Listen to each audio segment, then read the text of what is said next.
అమెరికాలో భారతీయ విద్యార్థులకు చుక్కలు చూపిస్తున్నాడు ట్రంప్. పార్ట్ టైం ఉద్యోగాలు చేసే వారిలో గుబులు రేగుతోంది. క్యాంపస్లో మాత్రమే ఉద్యోగాలు చేయాలంటూ కఠిన ఆంక్షలు పెడుతున్నారు. క్యాంపస్ బయట ఉద్యోగాలు చేస్తే ఇంటికి పంపిస్తామంటూ ట్రంప్ హెచ్చరికలు జారీ చేశారు. భయంతో కొలువులు మానేస్తున్నారు స్టూడెంట్స్. ఫీజులకు ఖర్చులకు డబ్బులు పంపించాలంటూ భారత్లోని తల్లిదండ్రులకు ఫోన్ చేస్తున్నారు విద్యార్థులు. ముఖ్యంగా అమెరికాలో చోటు చేసుకునే ఈ పరిణామాలతో ఒకసారిగా భారత విద్యార్థులు నానా అవస్థలు పడుతున్న పరిస్థితి కనబడుతోంది. ప్రధానంగా ఇక పార్ట్ టైమర్లకు గడ్డు కాలమని చెప్పాలి. డొనాల్డ్ ట్రంప్ దూకుడు భారతీయ పార్ట్ టైమర్లకు చుక్కలు చూపిస్తోంది. స్వదేశం వదిలి మెరుగైన ఉపాధి అవకాశాలు, చదువుల కోసం అగ్రరాజ్యానికి వెళ్ళిన వీరంతా ఇప్పుడు లబోదిబ్బోమంటున్నారు. ఇతర దేశాలతో పోలిస్తే భారీగా అమెరికాకు వెళ్ళి పార్ట్ టైం ఉద్యోగాలు చేసుకుంటూ చదువుకుంటున్న భారతీయ విద్యార్థులపై ట్రంప్ ఉరుముతున్నారు. వరుస తనిఖీలతో బెంబేలెత్తిస్తున్నారు. దీంతో వారు ఉద్యోగాలు వదిలేసి పారిపోతున్న పరిస్థితి కనబడుతోంది. ఇటీవల విడుదలైన ఓపెన్ డోర్ నివేదికలో అక్కడ మొత్తం దాదాపు 11,26,000 మంది విదేశీ విద్యార్థులు ఉండగా అందులో భారతీయులే దాదాపు 3.5 లక్షల మంది వరకు ఉన్నట్టుగా తెలుస్తోంది. ప్రతి 10 మందిలో 3 మనోళ్లే. అందులోనూ తెలుగువారు ఏకంగా దాదాపుగా 56% మంది ఉన్నట్టు తెలుస్తోంది. దీంతో వీరందరికీ ఇప్పుడు ట్రంప్ సినిమా చూపిస్తున్నారు. వీరిని లక్ష్యంగా చేసుకొని అమెరికా అధికారులు జరుపుతున్న తనిఖీలు వీరికి కంటి మీద కునుకు లేకుండా చేస్తున్న పరిస్థితి కనబడుతుంది. ఇన్నాళ్ళు భారత్లో ఉన్న తల్లిదండ్రులపై ఆధారపడకుండా సొంతంగా పార్ట్ టైం ఉద్యోగం చేసుకొని బతికిన వీరంతా ఇప్పుడు ట్రంప్ సర్కార్ తనిఖీల నేపథ్యంలో పార్ట్ టైం ఉద్యోగాలు వదిలేసి పరారవుతున్నారు. క్యాంపస్లో చదువుకుంటున్న వీరికి అదే క్యాంపస్లో పార్ట్ టైం ఉద్యోగాలు వారానికి 20 గంటల పాటు చేసుకునే వీలుండేది. కానీ అందరికీ క్యాంపస్లో పార్ట్ టైం ఉద్యోగాలు అంటే దొరకవు కాబట్టి పెట్రోల్ బంకులు, మాల్స్ ఇలా బయట కూడా పనిచేసుకుంటారు. ఇలా క్యాంపస్లు కాకుండా బయట పార్ట్ టైం ఉద్యోగాలు చేసుకునే వారికి అమెరికన్లకు చెల్లించే దానికంటే తక్కువే చెల్లిస్తారు. కానీ ఇప్పుడు అక్కడే అధికారులు తనిఖీ చేస్తున్నారు. వారికి చిక్కితే వీసా రద్దు చేసి ఇంటికి పంపిస్తున్నారు. దీంతో తిరిగి అమెరికా మాట ఎత్తే పరిస్థితి ఉండదు.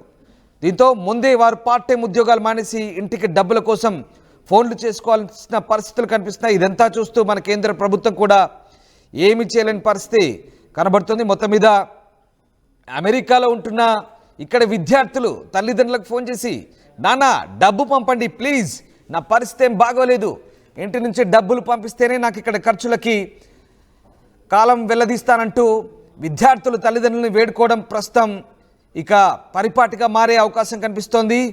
అమెరికా అధ్యక్షుడిగా డొనాల్డ్ ట్రంప్ రాకతో అక్కడున్న భారతీయ విద్యార్థులకైతే కష్టాలు చుట్టుముడుతున్నాయి.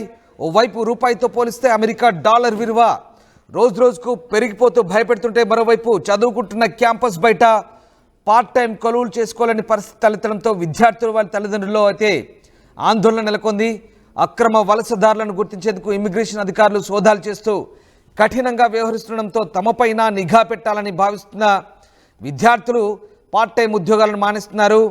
నిబంధనల ప్రకారం F1 వీసాపై అమెరికాలో చదువుకోవడానికి వచ్చిన విద్యార్థులు తమ విద్యా సంస్థల్లో వారానికి 20 గంటల చొప్పున ఇన్ క్యాంపస్ జాబ్ పేరిట పార్ట్ టైం ఉద్యోగం చేసుకోవచ్చు. వేసవి సెలవులు, సెమిస్టర్ల మధ్య వ్యవధిలో వారానికి 40 గంటలు పనిచేసుకోవడానికి అవకాశం ఉంటుంది. చదువుకుంటూ ప్రాంగణం బయట పార్ట్ టైం కొలువు చేయడానికి, అంటే క్యాంపస్ బయట పార్ట్ టైం జాబ్ చేయడానికి అస్సలు ఛాన్స్ లేదు. అయితే కొందరికి, అందరికీ క్యాంపస్లో జాబ్స్ దొరకవు.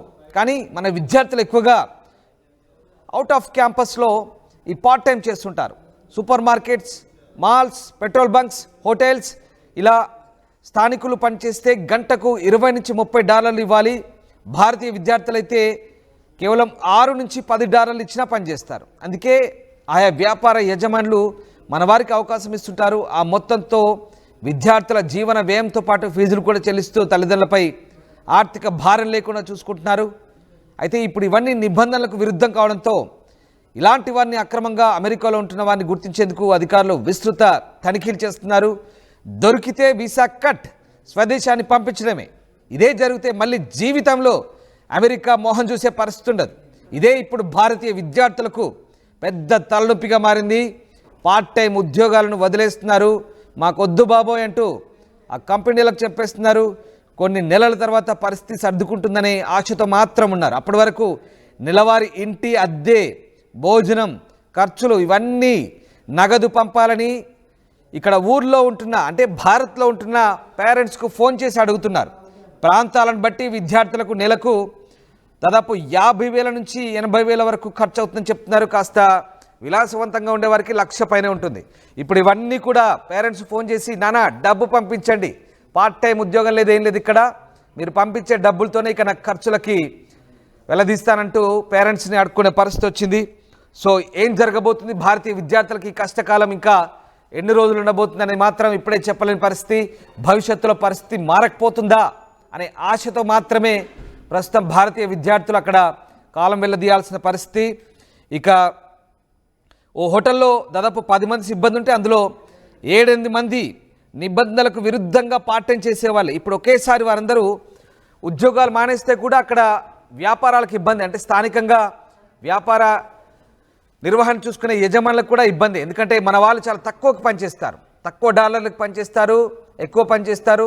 సో ఆ రకంగా భారతీయులే, అందులో మరీ ముఖ్యంగా తెలుగువారు పార్ట్ టైం జాబ్ చేస్తూ ఖర్చులకి ఇబ్బంది లేకుండా చూసుకుంటే పరిస్థితి. సో ఇప్పుడు ఏంటి పరిస్థితి, మరి ఇంటి దగ్గర ఉన్నటువంటి తల్లిదండ్రులకి డబ్బుకు చేతులు చాచి అడుక్కునే పరిస్థితి వస్తుంది. ఇన్నాళ్ళు అమెరికాలో ఉంటున్నారు, ఖర్చులకి సంపాదించుకుంటున్నారు, లేదా ఆ చదువులకు ఇబ్బంది కాకుండా ఎవరి కాళ్ళ మీద వాళ్ళే నిలబడి చదువుకునే పరిస్థితి ఉంది. కానీ ఇప్పుడు ఆ పరిస్థితి లేదు, పూర్తిగా సీన్ రివర్స్ అయిపోయింది. పార్ట్ టైం జాబ్స్ లేవు, కంప్లీట్గా ఇంటి దగ్గర నుంచే పంపించాలి. అక్కడ వాడికి తినడానికి ఖర్చులకు, రూమ్ రెంట్స్కి, అలాగే అన్ని ఖర్చులకి ఇంటి దగ్గర నుంచే పంపించాలి. ఇప్పుడు ఇది తల్లిదండ్రులకైతే కాస్త ఇబ్బందికర పరిస్థితి ఉండే అవకాశం ఉంది. అట్ ద సేమ్ టైం పిల్లల్ని చూసేందుకు వెళ్ళే తల్లిదండ్రులకు కూడా అదే పరిస్థితి.